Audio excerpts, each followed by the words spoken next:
Welcome into the DNVR Rockies podcast, brought to you by Strava Craft Coffee. Remember to use the promo code DNVR25. You'll get 25% off your entire purchase of that CBD-infused, deliciously rich, and potentially life-altering Strava Craft Coffee. I'm your host, Drew Kreisman. I'm the managing editor of DNVR Rockies. With me, as always, is beat writer Patrick Lyons. We're hoping Michaela Perkins will be able to join us before too long. And on this episode, we're wrapping up a series loss to the New York Mets in New York. Pretty ugly one for the Colorado Rockies in a number of ways. We'll get into that. We will be talking about, I hope we'll have time to go frame by frame, second by second, and talk about that Cubs-Pirates play that may be the single worst play on any baseball diamond I've ever seen. And I coached 2 years of under 12 Little League. That was... We'll talk about it. I don't think anything beats Ruben Rivera's base running when he was with the Giants. But as far as but that was a base runner. Defensively, right. Defensive play. Wow. Yes, we will break that down. Might have been one of the worst. But Patrick, as somebody said to me as that was happening today on Twitter, they said, the Rockies, at least they're not that dumb. They're just bad. And I said, you know what? Fair enough. Went out there, got some good starting pitching in the series. Feels like you can write this script, and we could have, and in fact, I think did in our series preview before this happened, right? You're going to get good starting pitching. Out on the road, you're not going to get any offense, and the bullpen's just been bad all year, no matter where you are. And that's how this series went. They got good starting pitching. The offense just could not find anything resembling a rally or a rhythm. Could not get any kind of run scoring. Scored 2 runs in the doubleheader here today. Really, that last one was kind of a token run. You get the advanced runner on the defensive indifference as part of it. So that's kind of even that one's a little bit suspect. They really scored 1 run in 14 innings today. And it's just hangover effect that we've talked about a million times, on top of not being a very good deep offense and your star players not playing like stars quite yet, other than maybe Ryan McMahon. But just tough to watch these at-bats all series. Yeah, this is gearing up for and projecting to be the worst road offense in franchise history by a lot of the different metrics. We could get into it, but man, we know the Rockies, suffer from a disadvantage that not all other teams do, right? There's a Coors Field hangover effect, and so there's always going to be major splits between home and road. But even if you go ahead and compare that to what the rest of the franchise has done in the past, this is going down as one of the worst, and they're in jeopardy of having the worst win percentage from a Rockies franchise. I think 21 wins was their previous low, not including the shortened season last year back in 2014. And so they're going to have to play 450 baseball the rest of the way on the road. That's pretty darn close to 500, but they're going to have to play 450 the rest of the way if they're going to upend the apple cart, as it were. And I don't think they're going to get there, unfortunately. Yeah, I don't know. I also don't really care that much, this whole road thing. It's just look, it is what it is. We always talked about it. It's a problem that's been there even for good teams. So it only gets exacerbated when you make the team worse. So, it's not really much of a surprise. I do think they'll have their run where they're a bit better. And, they got an opportunity to go in and win 3 games in Pittsburgh with one of the few teams we were talking about before coming on, and we'll get back to. It was actually worse than the Colorado Rockies. And we also know it doesn't go that way either. They're not going to lose every single game just because they're bad. It's not how baseball works. So, we'll see where they get. They've also got a shot. I mean, and not just in Rockies history. Look, they got a shot to be the worst road team in baseball history. The 13 is the number to beat. 13 wins on the road. They're at 3 right now. That was the 1935 Atlanta. Was it Atlanta or was it, okay? Yeah, this is okay. Well, it would have been Boston at that time. The Atlanta franchise. I stopped because I was about to say that. Then I went, no, Boston. So Boston Braves. They were still Boston at the time. Yeah, and potentially Boston Bean Eaters. I think they switched over to the Braves by that point. But yeah, I mean, if you look at the win percentage too, that was even the worst because they didn't even play 81 games on the road that year. And run differential wise, I think the worst is minus 209. Again, these aren't DraftKings lines here that we're saying when we say minus 209, but that was the Pirates in 2010. Recently, the Pittsburgh Pirates were at minus 209, and I did the math right now. Their run differential is minus 58 on the road for 21 games. You extrapolate or interpolate, depending on which front office member of this organization you ask. That comes out to be minus 204. So, hey, they've got a chance to break a lot of records this year. We can say that. A lot of on pace for stuff. Still, again, a bit early for me with the on pace for stuff, but it will be fascinating to see if they get to like historic levels of road awfulness. I've talked about before, with an inexperienced teams, the Coors Field hangover effect is something you have to learn. Even for veteran hitters, it's something you have to learn. And some of these guys I think will get the hang of it. Some of them really won't. We've talked about the flip sides of arguments, and you just brought up run differential. Those who remember, and I to this day, just kind of roll my eyes when people bring up run differential against the Rockies in 2018 because they were so predictably that. And I felt like they were the better team in almost all the close games that they won, specifically because they were more sound starting pitching, defense, offense, and in the bullpen. Now we've got this flip side where the Rockies keep losing close games. And you could look at this series and go, well, run differential, they were really right there in all of them. They didn't get smoked. It's been a thing throughout the year. Their overall run differential is actually okay. But it's like, I'm not going to do the flip side on the other thing and go, well, look at the run differential. They're actually better than you think. No, they're not. No, they're not. They're exactly as bad as you think. They're predictably losing close games because of the way they're constructed. Because they have very good starting pitching, which is going to stop you from getting blown out too often. But the bullpen and the offense just aren't there, which is going to prevent you from winning games hardly ever. And so these are exactly the kinds of baseball games you should expect to see the Rockies play and lose. Just like a couple of years ago, they were exactly the kinds of baseball games you could expect to see them play and win. Right. Yeah. I was a little off with my calculations. They'd have a 310 winning percentage to at least tie that 2014 team. But maybe the bigger takeaway, doable. Very doable. But the bigger takeaway with all of that in the bigger picture, and again, we know they're still going to play those games. These games are on the schedule. They're going to play them. We'll deal with each one as they come along. But bottom line is, if they continue to be this bad on the road, they have to be that much better at home in order to avoid that 100-loss season, which it very well seems that they are definitely headed for sure. Definitely for sure. All right, I'll hold you to that. I'll clip that one. Definitely for sure. 100 losses. They're headed there. I mean, okay. It's just, imagine. I mean, again, we'll see what happens. Plenty of season left, on pace for, and they have been very good at home. So neither one of those things. I imagine it balances out a little bit. That they'll get a little bit better out on the road. They probably won't keep being quite as good as they've been at home, but we'll see. For now, I'm again far more invested in each one of the individual stories as the season goes along. It's been pretty fascinating to see the ups and downs of each individual player. That it's been like completely independent of team success, right? You see what Josh Fuentes had, the terrible Joshua, excuse me. I'll get it. Yes, that's right. I've heard of him. I got it. That guy. I'll fix it. Well, if you talk about individual performances and you're talking about record-setting performances, we got Herman Marquez, who had his 700th strikeout. Yeah, sure did. Who was a king in many ways.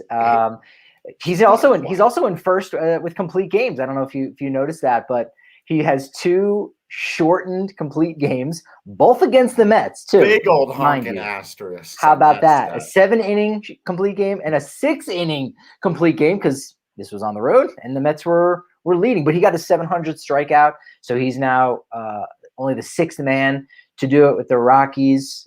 Help me out: Jorge De La Rosa, Pedro Estacio, Ubaldo Jimenez, John Gray, and Pedro Estacio.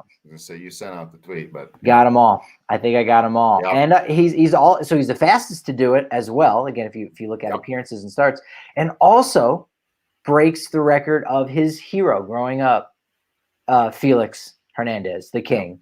In I think he had 700 strikeouts career up through this many starts in his career, and Marquez 702, so the most ever this early. So props to him for Herman Marquez doing those things still at only 26 years old.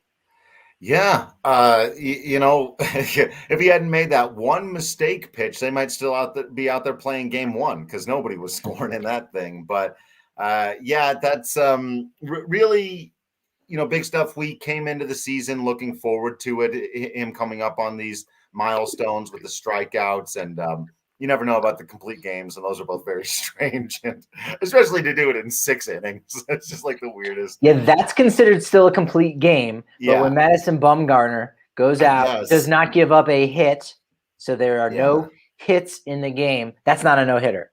I don't. Herman Marquez is a complete game. I guess I don't consider what Herman Marquez did today to be a complete game, but they either both have to be treated the same or not. Well, that's it. Yeah. So that is a strange one to see Marquez at the top of the leaderboard for throwing 13 innings, not 18, but 13. 13 innings. All right.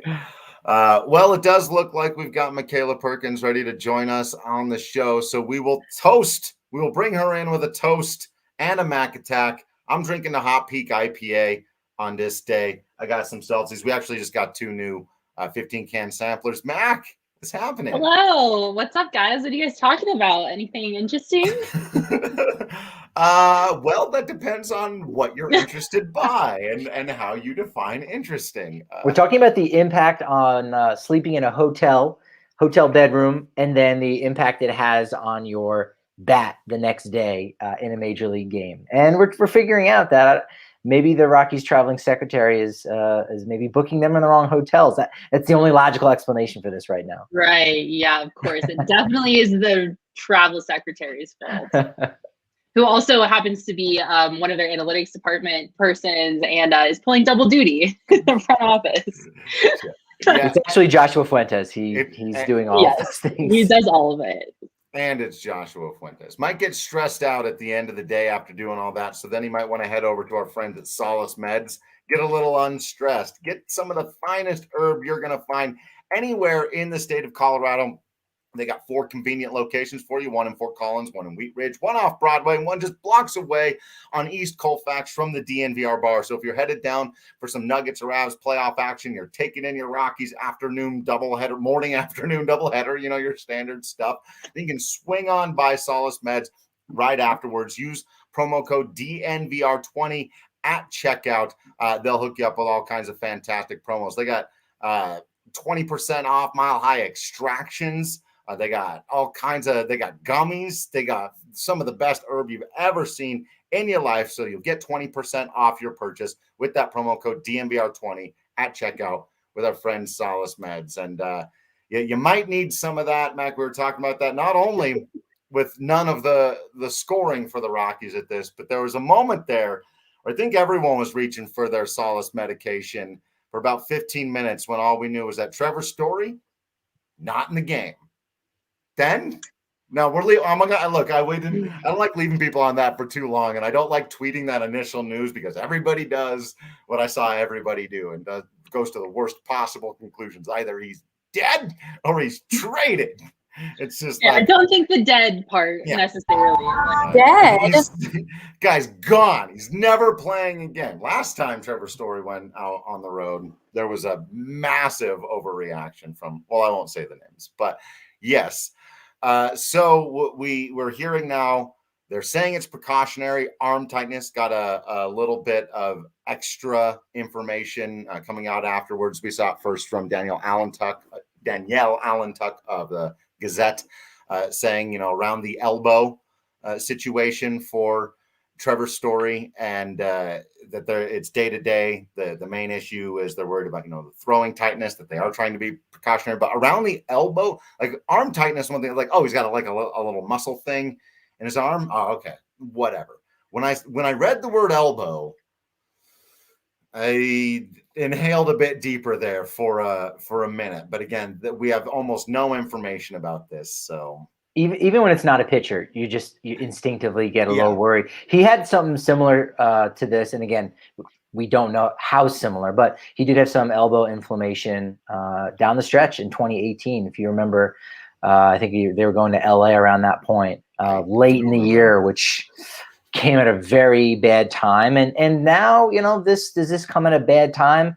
Look, if he can get himself healthy and back on the field, I don't think, a couple games against some light Pirate pitching is going to impact, his potential trade value for the Rockies. So as long as he's healthy, I mean, shoot, we even saw Josh Donaldson a couple of years ago get traded, and they had to activate him even though he was still hurt and he didn't play in any games, just in order to trade him to Cleveland at that point, because it was like, yeah, he's not healthy now before the trade deadline, but we'll take him for, the remaining parts of the season in which he is healthy. So that doesn't matter, that whether or not he rakes in Pittsburgh at PNC Park won't really have too much implication on his potential trade value going forward. My heart stopped. I wanted to cry in that moment. I was like, this is it. This is when Trevor Story gets traded. This is when everything is going to go more downhill than it already has. You thought we were at rock bottom. Not yet. Now this is rock bottom. Obviously I feel horrible that he's injured. You never want to see that, especially with someone like Trevor. So it's definitely unfortunate, but I'm glad he is not getting traded. It's kind of like the worst of the two situations. But you hate to see stuff like that. Yeah. It's a big moment for everybody, because it's just not good. And I know there are a lot of people who are ready for him to be traded. And if there was a good package and he's getting traded right now, the Rockies did come out and say, they're not going to do that before the All-Star game, according to our friend Patrick Saunders at the Denver Post. But what do we think of that? Is that, again, is that focusing too much on the PR side of it? Or, again, the sooner you offload him, the longer he spends time on that other team, and therefore the larger the package the Rockies will receive. That's not necessarily true, though. There are just many people who believe the closer Why you would get they to pay the more deadline, for less time? Because the closer you get to the deadline, the more desperate teams become to get better. The more they know about themselves, the more they're ready to say, okay, we're going all in. That's true. We have to do it right now. That's why typically trades don't happen until right up to the deadline. Teams are still assessing all those things about themselves. So it's not necessarily the case. It depends on the specific situation, whether you'll get more or less for him. So, I don't know that they've made it an official stance that they're not going to do that. Right. And they it's shouldn't. just something that they heard that they're probably not going to do. But ultimately, trading him around the deadline seems like the best thing to do anyway, because that's when the most teams are the most active and know most about what they have, what they want, and are the most desperate. When you can play teams against each other and say, okay, you're calling me about Trevor Story because you want him right now, but the White Sox are on, or the Mets, if someone gets keep having injuries, they move Lindor over to second for a minute. They have Story right out as shortstop for the rest of the year. But there are a lot of teams that it could enter into the mix who maybe right now aren't sure whether or not it makes sense for them. So it really could go either way. I'm fine with it. Yeah. No, and you're right. I think that's kind of been my case is almost hoping for, some contender out there to maybe have some shortstop issues. I mean, you saw the Brewers in the past week trade for Willy Adames from the Rays to kind of fix up their shortstop situation. It still doesn't rule out them possibly going after Trevor Story, but to basically publicly say, hey, we're not going to trade this guy beforehand. Well, what if someone, tries to blow your doors off? Now you've just kind of put your foot in your mouth, and you should accept this deal because you might not get something better. Again, if it really is blowing the doors off, you got to accept it. And now you just then you go, well, hey, no one lied to your fans. No one went on record. No. No one's on record saying nobody lied to anybody because Denver Post reported an anonymous source. No. But it doesn't shock me that the Rockies would kind of play it that way and not, leave the door open to someone making the best possible offer I out there. seriously doubt the door is closed down at 20th and Blake. They're listening to offers. That's great. Calling, but. And that is great. That is good to hear. I don't know why they would say otherwise, but I do hope that you're right for sure. Well, because of exactly what Michaela just said. They don't want people freaking out that he's going to get traded right before the All-Star game either. Like, people want to go and see their guy in the game. So I think he's trying to have his cake and eat it too on that. But that's why I just don't That's the problem, care right? about PR talk. No, I don't see it as a problem at all. I see it as standard PR business. I care about what they actually do. So whether they get around to trading Trevor Story or even trying to extend him or run with it and take the draft pick and spend the money, like there's a lot of different ways that can go and be done well. That's the problem with getting married to or attached to one singular outcome is the only way to go. We'll see how they play it more than what they do. But Shayna, if they trade him before the All-Star game, would cry a lot. Yeah. Like it's tough to take right after the Nolan stuff too. It's too many hits in a row, I think, for Rockies fans to stomach it, even if it is, in some view, the smart business decision. Well, we'll see. But we all got divorced this season, straight up. It's a little raw out there, but all right, let's talk about this. We can get back to the Rockies in just a second, Mac, but I got to see, did you see, do we have that thing? Where's the graphic for the did you see? Because my goodness gracious, did you see this Chicago Cubs Pittsburgh Pirates play? I think it is the worst defensive play I've ever seen in my life. Yeah, I'm not quite even sure what happened. I was trying to think of like how I would score that on a scorecard, and I logically couldn't work through it because I was just so mind blown about what just happened.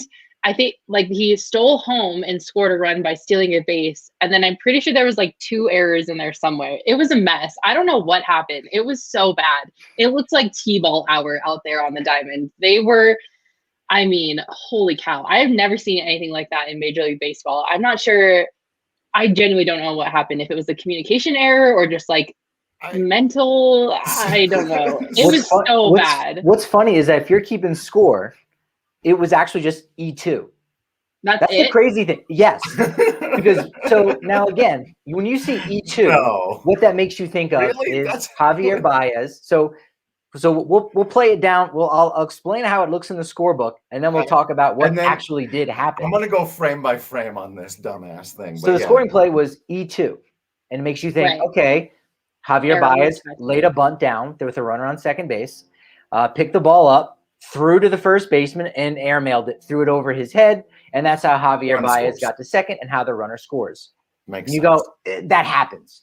But what actually happened was the ball was not bunted or hit to the catcher. It was hit to the first baseman. Picked it up, walked Javier Baez back to home plate. And I want to get this guy's name right because it wasn't Josh Bell because we know he got traded to Craig. Yeah, I didn't want Will Craig. Yeah, I think he's a rookie. Will Craig. So runs Javier Baez back to home plate as you do. No, you don't do that. And at a certain point, the runner from second base was coming around to score.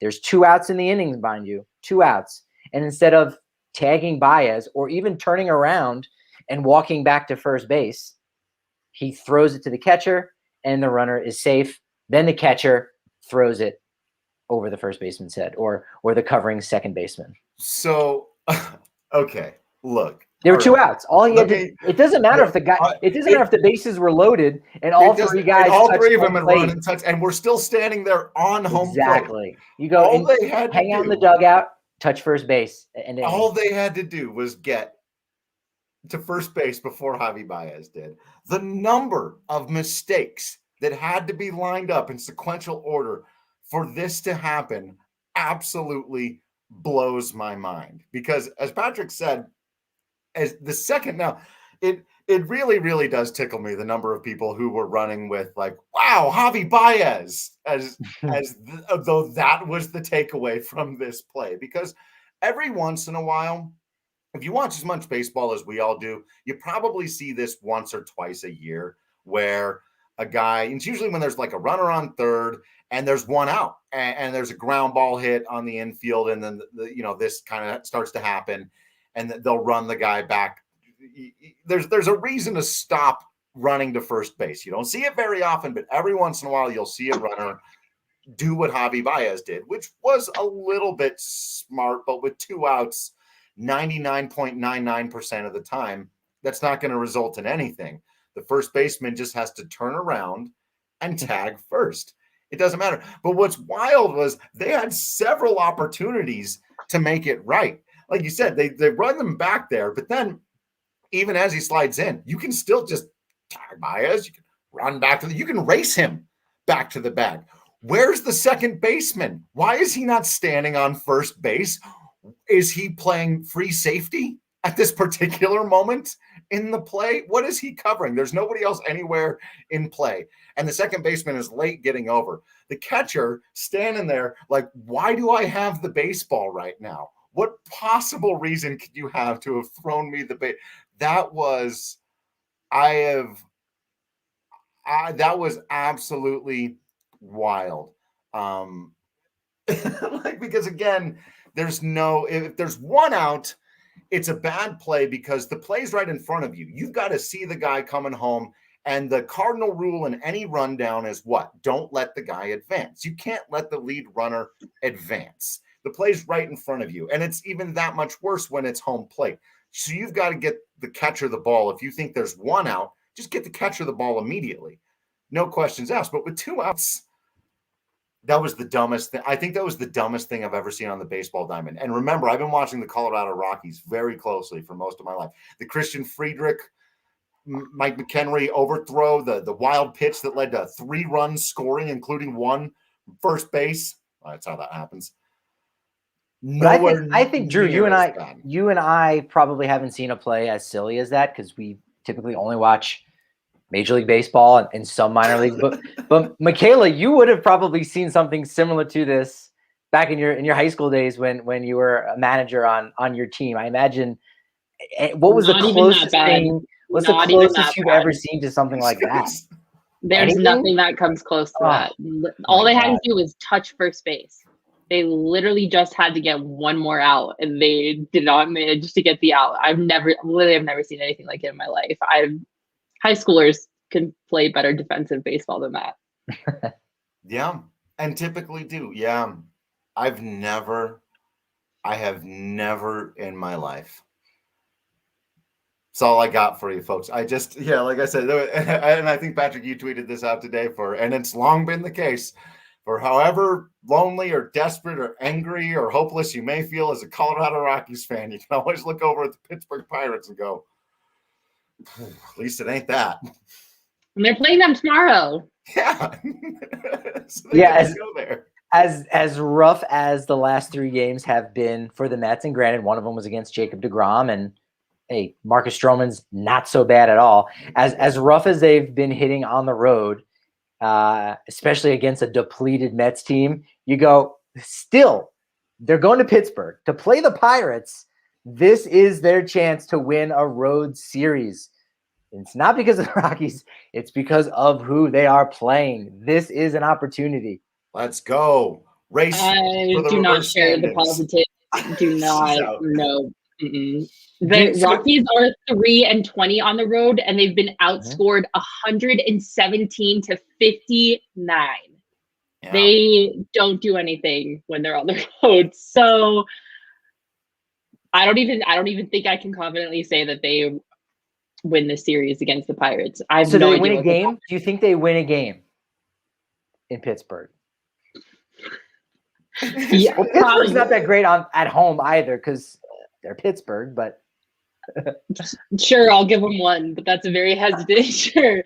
I wouldn't be surprised. I wouldn't be surprised at this point, right? Like, they just lost Trevor Story to an injury. We have no idea how long he's going to be out for. Even like the bats went AWOL this series. Hardly anybody did anything offensively. So I don't have any confidence. Sorry. She goes, no, got nothing. 6-game losing streak for the Pirates. Does that do anything for you? I mean, like anything can happen in baseball. You watch a game and it's not the same game that you've ever seen before. It's always different. So, oh God, it makes me so nervous. If it was at home, I would feel a lot more comfortable. If it was at Coors Field, I would say there's definitely a better chance that they're going to sweep the series. But the fact that it's just on the road and the Rockies have been horrendous on the road this year. Yeah. I did not realize that Tyler Anderson was on the mound during that play. So right. you love to see the Rockies connection. Still can't totally get away from the worst play of all time. Yeah, no, I feel obviously everything that Michaela is saying makes total sense. But I do think the Rockies go in and get their first road series victory. Again, I think the Mets are actually, despite the fact that they're hurt, their pitching is ridiculously good. Pitching is very good. And the Pirates just isn't. It's the second series on the road, so they're a little bit further away from the thing. There's varying arguments about whether or not the hangover effect gets further away from you the longer you're on the road. I don't know about that one, but again, I think just it's a better hitting environment. New York is a very difficult hitting environment, so I think we'll see a livelier offense. It still largely, though, does come down to like the bullpen is the thing is we've basically seen like if the Rockies starter doesn't go 8 innings in a normal game or 6, I guess, in the Marquez, all but one of the available innings for them to pitch, then because they're just, it's just rough out there. But I'll go ahead and predict the first Rockies road series win. Yeah, that's what I had when we did more likely, and I figured this was their shot to possibly do it, and even not doing as well as they did there in New York, you still gotta like their odds again. Consider the opponent for sure. So we got a few other things to discuss here about these Colorado Rockies. One guy out there who I'm going to go ahead and assume some things. I'm going to assume that he's manscaped, but I know he knows how to manscape to baseball. That's the smooth-faced masher of baseballs, Ryan Mcmahon. We're going to talk about him in just a second. But before that, got to let you all know about our friends at Manscaped. Lawnmower 4.0 out there getting you nice and trimmed up, smoother than you've ever been in your life, smelling better than you've ever smelt in your life, feeling better than you've ever felt in your life, and being felt better than you've ever been felt in your life. You got to get Manscaped, fellas. It's 2021, way past time to get it done. You don't want to be the last guy out there not having your situation taken care of. Use promo code DNVR at manscaped.com. You'll get 20% off plus free shipping. Get that lawnmower, get the spritzer, get the deodorant, get the most comfortable pair of boxers you've ever worn in your life, and use promo code DNVR to get 20% off plus free shipping. And while you're feeling good, because once you're all feeling good and like the best version of yourself because you're nice and manscaped, that's when it's time to hit the DraftKings Sportsbook app, start making a little bit of extra money for your wallets, feeling a little extra fun for your game. Whether you're betting NBA playoffs, NHL playoffs, maybe you're looking across the pond, still betting KBO. I think you can still probably do that. I haven't checked, actually, if you can still do KBO. That was so much fun. I miss betting on the KBO. Of course, with the baseball games, your Colorado Rockies, you can be taking overs and unders on total runs scored in the game, strikeouts for starting pitchers, who's going to get a hit and who isn't, who's going to get a home run and who isn't, and maybe even just, who's going to win a baseball game. I seem to almost always forget about that one. Betting at DraftKings Sportsbook is a whole lot of fun, and sometimes it can make you a little bit of extra money, especially when you take advantage of the promos like the one they got going on right now. If you're new, you got to use promo code DNVR to sign up and turn $5 into $200 in free credits when you bet on the basketball team of your choice to win their next game. If you do, you claim $200 again in free credits just from a $5 laydown. Any of those basketball teams, just pick one to win. Use promo code DNVR for a limited time only at DraftKings Sportsbook. Must be 21 or older, Colorado only, new customers only, wager paid out in site credits. Restrictions apply. See DraftKings.com/sportsbook for details. And if you have a gambling problem, call 1-800-522-4700. Oh, Patrick, you're muted. This weekend, we got the big Champions League final coming up. Two British clubs, two clubs of the EPL, Manchester City and Chelsea. So it certainly lacks a little bit of that international flair when the two teams are, typically play each other during the season twice. But Manchester City, they won the EPL this last year. They're third in the last 4 years. That being said, it's not going to offer you a lot of money. And, I like some of the long shots. Maybe it's why I cover the Rockies. But nevertheless, go with Chelsea.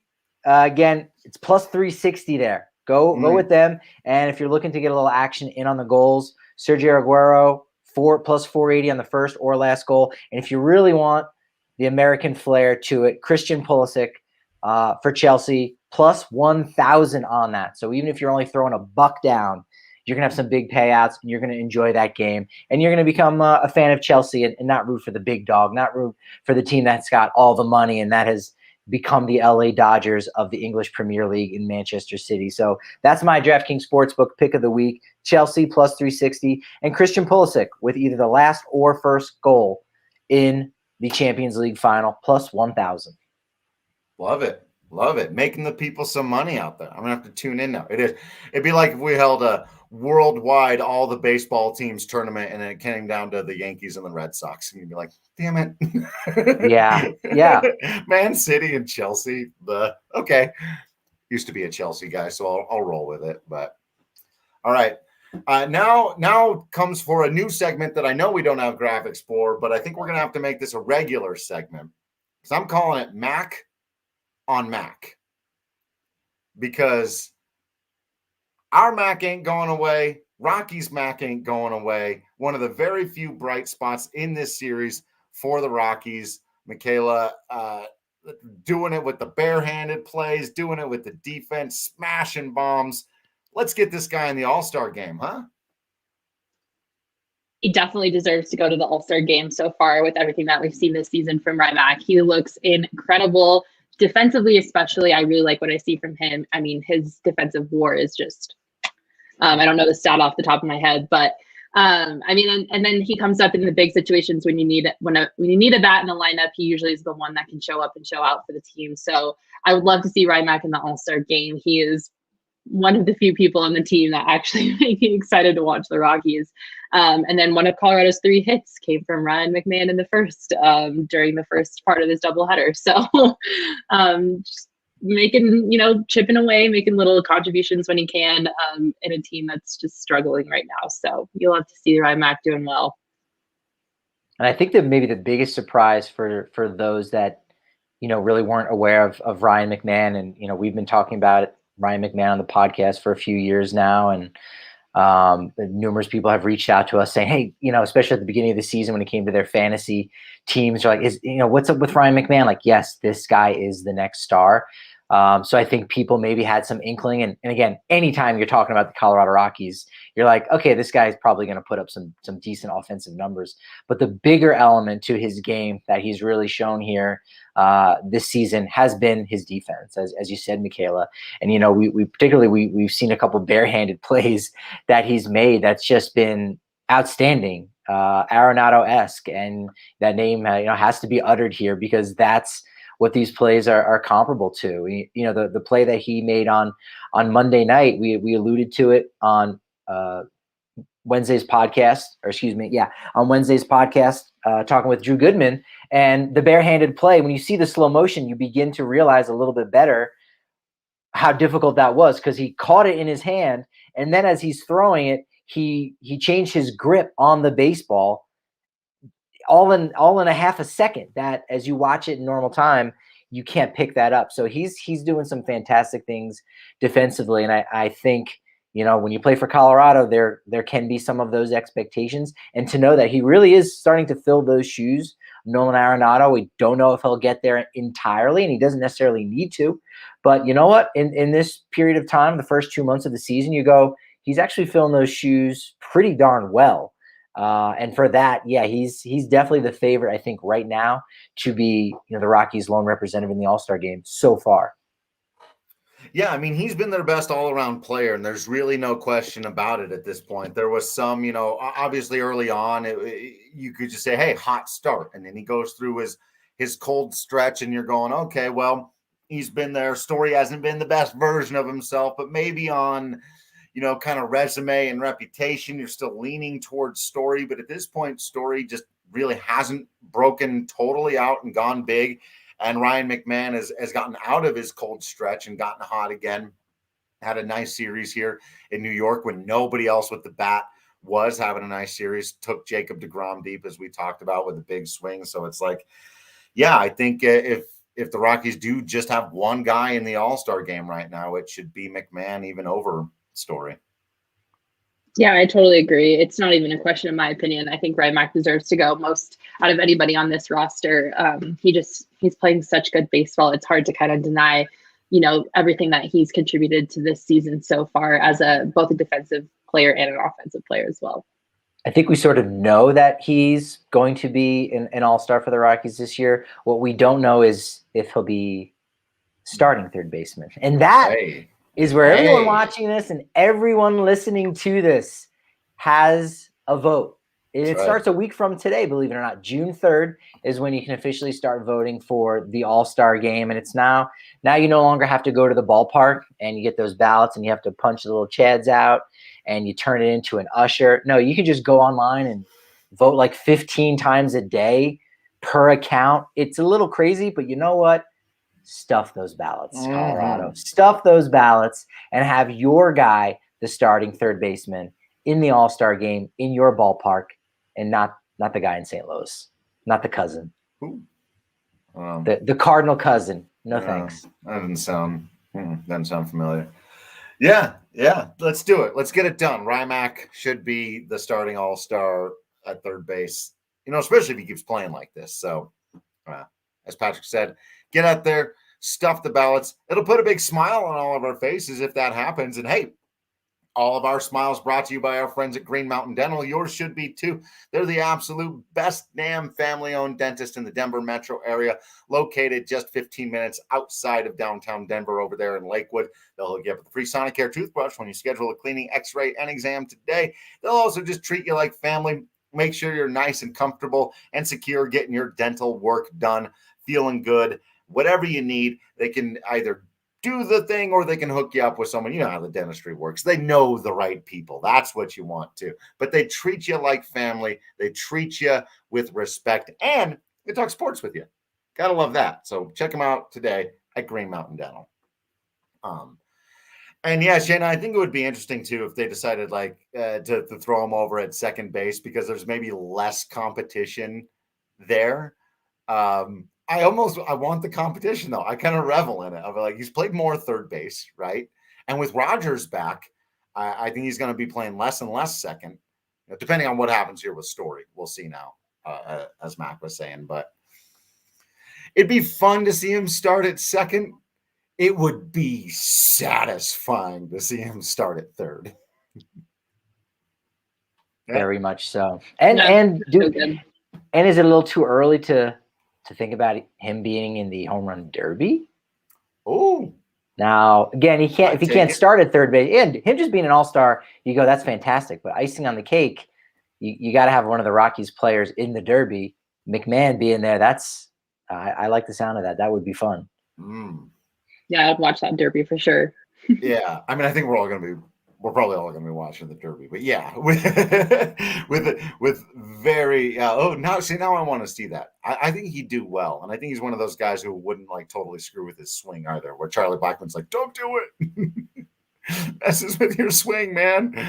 I think he's going to be just fine. I wonder if any. I was going to say, are there going to be any former Rockies who would enter the home run derby? But no, DJ and Nolan aren't entering the home run derby, and those are the only guys who are going to be there, right? LeMahieu would not be very good. Is DJ going to be an all-star this year? He should be coming back for the game, right? We should be able to give him a nice. All this talk about the cousin, who cares? I want to give DJ LeMahieu a big standing ovation at the All-Star game. Well, you can congratulate on being a first-time father, as he's back on the paternity list. He and his wife just had a baby 2 days ago, so that's definitely exciting news for the big fundy. That is good for them. Excited for them. All right, Michaela, final thoughts on the series. Like we were saying before you came in, good pitching, starting pitching anyway. Didn't see a ton of the bullpen, and just more of the same. Bad offense, bad bullpen. What are your thoughts? Where do you feel? Where are you at right now? Oh, I don't even know where I'm at. It's hard. I mean, it's the story of our lives. Like, this season has been what you said. Like, it's all about good starting pitching, horrible offense, horrible bullpen. I mean, what was that from Sheffield? He got lit up out there. That was messy. That was so atrocious. So it's frustrating just because I'm so happy with like the rotation and everything that we've seen from them, even through like those little bit of bumps that they had early on. But I just feel like it's frustrating because I feel like the starting pitching is just getting wasted. Like, they do such an amazing job, and then the bullpen comes in and just blows it. It's like, all right, well, great. Like, it was awesome to watch the starting pitching do wonderful, and then it's just like you like are such a high when you're watching the starting pitching, and then you just like go to like such a low when the bullpen comes in. Like, at this point, honestly, anytime anybody from the bullpen comes in, I'm just like, oh god, here we go. I used to have a couple people that I felt pretty good about, but now it's just. Sheffield was one of them just a I know, couple yeah. weeks ago. Yeah. My Vandy guy. I love the Vandy guys, but tonight was not good. Yeah, I mean, I think the only person in the bullpen I'm not mad at is Carlos Estevez. So give it a few days, because as you know, with relievers, yes, those things happen, right? You have to kind of forgive. Fans have to forgive. The relievers have to forget. Although I will say, I think this is the most consistently awful I've ever seen the bullpen. I'll agree with that. I'll agree. There's been bigger individual blow-ups during the days of like when Brian Shaw was trying to figure his stuff out, right? And he'd really like collapse and allow like 5 runs in an inning. And part of that was they were giving him a longer leash than some of these young guys who maybe you don't want Sheffield. He might be a part of your future, so maybe don't let him totally ruin his entire life today. Like, right? But where Shaw and Davis and those guys, because their entire resume came in the 8 years before they got to Colorado, they would just let those guys go out. And so I think there were some of those that felt worse, but I agree with Michaela's statement that this is as consistently bad as the Rockies bullpen has ever been. And that's impressive. That's damned impressive. And I mean, just like as a collective whole, like they're definitely, like you said, like you mentioned some of like horrible individual performances, but like all together collectively, I think this is the most consistent bullpen that I've ever seen, but it's consistently bad. And I felt like going into this year, there was a lot of potential. There was some upside there, between Robert Stevenson and, hey, does Jordan Sheffield kind of do some things? And let's see what Ben Bowden does. Michael Givens, Carlos Estevez, those guys have had, served some time as closers. So I thought that the bullpen was going to be a secret strength of theirs to a degree. And we'll see if that happens at some point. But right now that is looking like my worst prediction of the year so far. Yeah, it is brutal out there. Like you said, and there's potential there, but as you watch it right now, you're just holding your breath at best. You're just hoping someone can find the strike zone. And if they do, it's not right down. It feels like their 2 options are way out of the zone, non-competitive walks and wild pitches that are just garbage, or right down the pipe, just bad practice. Yep, absolutely. Yep. I 100% agree. It's just it's so frustrating, and like I don't, you can't, like, obviously you can't spend money to fix it because that's not worked in the past. So it's just like I think the situation feels worse because there just doesn't seem to be like a solution to fix it. Like, there's other areas of the Rockies and the Rockies roster where I can look and be like, okay, like if there's just like a minor adjustment here, or like a little fix here, or we just like pick up someone out here, like it'll be fine. Like it's easy to fix. But like the bullpen just has always been the Rockies kryptonite. It's so bad. It's so bad. And it's not like, I think that's why I'm just so frustrated, is because like it's not like a clear fix. Like you can't spend $118 million on a bullpen because it doesn't get you anywhere. So you know, what do you do? And I know that's like not a unique Rockies issue. I know that like the bullpen issue is like a league-wide thing where it's a puzzle that every team has to kind of figure out and learn how to strategize around. But oh my God, it's horrendous. Yeah. It really, really is. It's a full sale. It's sort of like, and I rarely make football analogies on this show. I've tried to stay away from them over the years because I've known too many baseball writers who can't stop because they know that people in this town enjoy their football analogies. But it really is like having an offensive or defensive line, right? Where a bullpen is kind of like that, where if you've got one or two guys who are really great and you put them in just the right spots and they can help make up, and maybe you can patchwork things together, you need to fix this spot. And that's what Michaela's talking about. But right now, the Rockies just have an offensive line where you're just looking across and going, none of these guys block nobody, and you can't win like that. Like there's not one of them who are blocking anybody. And there's no patchwork. You're hoping. In fact, you're almost certain that if the Rockies have a quick rebuild, a best case scenario, by 2023, they're actually pretty good somehow. Quick rebound situation. Are any of these relievers still on the team? Any of them? Yeah, I would think so. Partially because so many of them are controlled. But you're right, they do have some older guys. And again, if you're rebuilding and someone is making you an offer, and you say, hey, I can get this prospect, but then also, sign this veteran really cheap, that I end up with the same amount of talent in my bullpen, and I also get a prospect that I've had my eyes on. So, half of the relievers are a little bit older, and maybe those guys aren't around, and then the younger guys maybe are around. I don't even think they're going to be they've around. They've got a long way to go to. I was going to say they better hope they're still around. They better hope that they prove that they belong to still be around. Is I guess my point there. Yeah, it sucks. And then the other thing I was going to say, not to rain on everyone's parade, but holy cow, the offense on the road. What is going on? I think someone cursed the bats. I think there's some witchcraft, some wizardry, some shenanigans happening on the road. What is happening? It's so horrendous. I don't understand, which is like, they usually do pretty good on the road. I know the Coors Field hangover, and I've never seen them do this bad on the road. So that's also frustrating, because also like, what's going on? Like, why can't the bats wake up on the road?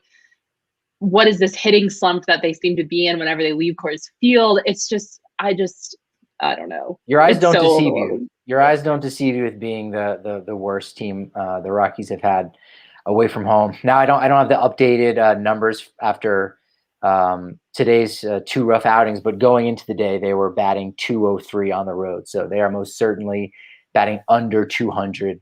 Previous worst was, oddly enough, 2018, their last postseason appearance. They batted .225 on the road. So it's a good amount of ways actually below managed that. to be.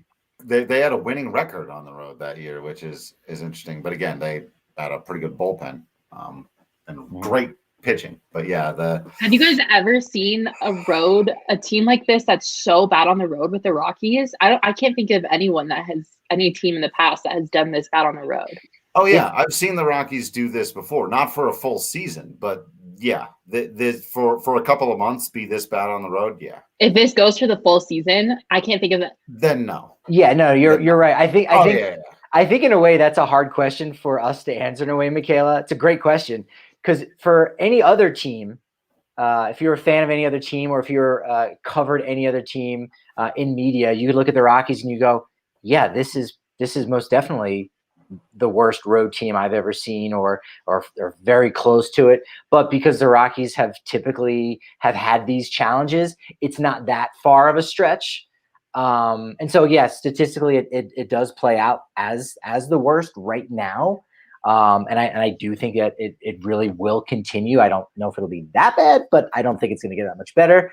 But compared to previous seasons, you go, it's not that much worse, because the Rockies always are dealing with that Coors Field hangover. And it's sad to say that it kind of becomes the norm, right? Yeah, I mean it's always been a thing. Again, I'm old enough to remember when this team's best hitter was Clint Barmas for a couple of years there, right before that next wave of guys came around, and they really could not hit on the road, and things would go differently. Was the league as stacked back then? But there was a little bit more parity where you didn't have these super teams and then other teams that are tanking. Like the makeup of the league is quite a bit different, and that's why I'm curious to see how it will go, because the Rockies are, as we're about to see, going to run into other teams that are terrible. That's been a part of their road woes. I think my mother was in here earlier talking about the Mets have been one of the best home teams in baseball this year. So the Rockies being the worst road team in baseball so far, and the Mets being the best home team in baseball, or at least in the National League so far this year. Plus, as Patrick mentioned, you hit DeGrom and Stroman. We know when they've been going on the road early in the season, been a lot of LA and San Diego and how good those teams are. So eventually you're going to go on the road to Pittsburgh and Miami and Cincinnati and a few of these other places. And that's a big part of why, again, I think it's not that the Rockies are going to be so much better, but you're not going to face the quality of competition all the time. There are more teams in baseball that are apparently just as terrible as the Rockies, as we learned today. So if you look at OPS as a marker, now we're really talking about, again, this 2021 squad going into today. It's gone even lower. Their OPS has been 576 on the road so far, and their previous worst was in 2014 when they had that worst record where they only won 21 games on the road. It was 636. So that's a substantial jump down. A lot more games left to play, but so far, Michaela, your eyes are not deceiving you. I'll say that. Yeah, I mean they've been that bad on the road, but in stretches, have I seen it? Yeah, and I'll take the over on those numbers. I'll expect them to beat that. It's very easy to take the over on that. It's kind of like watching Elias Diaz hitting 054 for the first month of the season and go, look, that's terrible, and he might end up being a bad hitter, and he might just not have it, but he's going to raise that batting average. He's not going to end the season hitting 054, and since then he's gotten some base hits, and it's just the nature of the game. So, and that being said, I think Michaela and I are probably on the same page. If you had to bet today, 100 losses, yeah. Still no. I'll still take that bet. Ooh, yeah. Okay. I admire your optimism, Drew. I need to learn how to do that. Nothing to do with optimism. Nothing to do with optimism. Just about reading the tea leaves. I just don't think they lose 100 baseball games. I think it's way harder to lose 100 baseball games than most people realize. You almost have to be trying, and they're not going to try. So the one caveat I've always had on that is if Story gets traded or seriously injured, then I think you can lose 100 ball games with this team. But I don't think that's happening. So, nope. Let's see what happens now in Pittsburgh as they go off again to play somebody who's not one of these teams that they've got to face, a couple of superstar pitchers. The Pirates don't have any of them. So it'll be interesting to see how the offense does in a set like that out there in a slightly more neutral environment. We'll keep our eyes on it. We'll have, of course, the series wrap for you as we always do on Sunday afternoon and or evening. Depends on how long that game goes. Make sure you're hanging out with us on the social media at Patrick B. Lyons, at Drew Creasman, at Michaela E. Perkins, at DNVR_Rockies. You got to subscribe to the DNVR.com so you don't miss out on any of the written content. Plus, you get discounts on hats, shirts, masks, a bigger beer when you come down to the DNVR bar. And you get access to the Discord channel where you can be chatting with us 24/7 about the Colorado Rockies or anything else, really literally anything else in the world you can come and chat with us about on the Discord channel. You also, right now, when you get the annual subscription, we'll send you a free shirt from the DNVR locker and a free holistic stick from our friends at Holistic Wellness. Check them out at HOLISTIK wellness.com. You can also use promo code DNVR30 to get 30% off once you've already gotten your free holistic stick. We thank you all for continuing to hang out with us, despite the fact that the Colorado Rockies continue to not score any runs on the road. We appreciate you all for being absolutely awesome baseball fans. We promise to continue being absolutely Patrick Lyons, Michaela Perkins, and Drew Creasman. And until next time, we will see you at the ballpark.